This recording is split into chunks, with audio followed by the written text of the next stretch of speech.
panel, and we'll have Vinoo, I'm going to put you in the role of defense attorney, a role you know well, and then Joey, you can play the role of prosecutor. You've argued that very well. Vinoo, I'll start with you. Your defense, how are you arguing this? Where are you going with this, that the knee was potentially on the shoulder, not the neck? Well, the first thing is, I want to say this is all about the totality, right? So the prosecution opened up and says that you can't unsee what you saw for 9 minutes and 30 seconds. What the defense is trying to do is show that there's a lot more going on. There's stuff going on in the back. You hear it. And one of the interesting things as I was watching this video is you hear the martial arts guy, the mixed martial arts guy, calling Chauvin a bum, and you hear his voice. And when was the last time we spoke about that guy? And the reason that I bring this up is this. By the time that this case gets to closing arguments, the prosecution will have numbed this jury with all the witnesses and all this replaying of the video over and over again. I mean, just one witness after another. That's what's going to happen. This jury is going to become numb to what they see. You've opened this segment by saying this is disturbing content. Above the video says disturbing footage. This jury is not going to be disturbed by the time that they get to the closing arguments because the prosecution has done overkill here. So what the defense is going to come back to and argue is that this is there was a lot more going on. They're going to have the opportunity. I mean, there were some pretrial rulings about George Floyd's criminal history. I mean, if it gets in and it gets opened up at some point that George Floyd was guilty of a home invasion of a pregnant woman, that's not going to help the prosecution.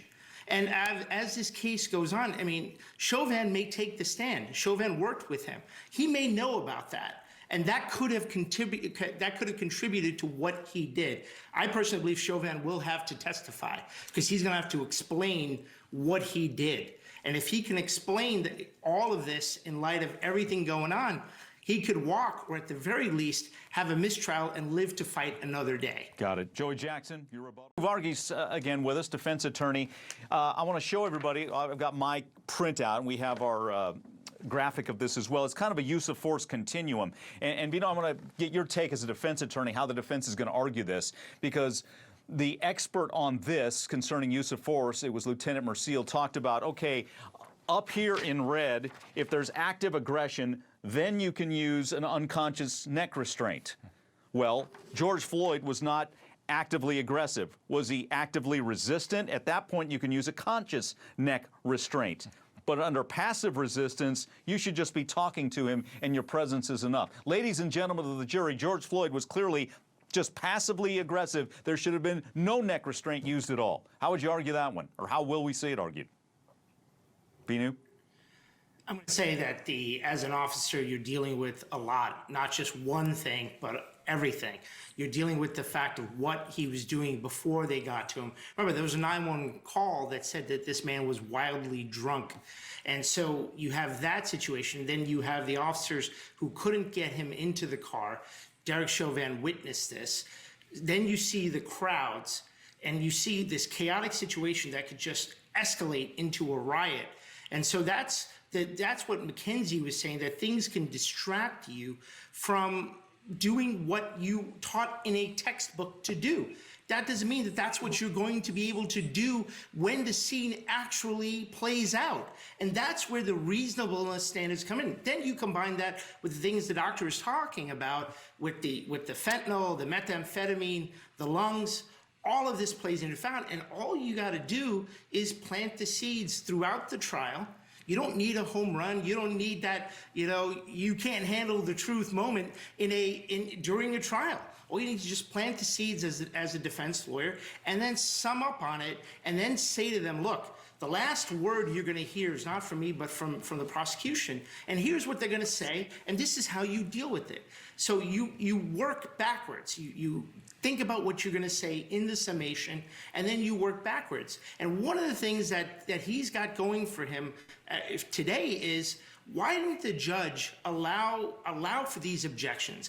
Why did the judge allow the prosecution to continuously have sidebars when it was their witness? They opened the door to this testimony. The judge has said, hey, stop. We don't need any sidebars. Let the defense complete its questioning and then you get to redirect if you want to.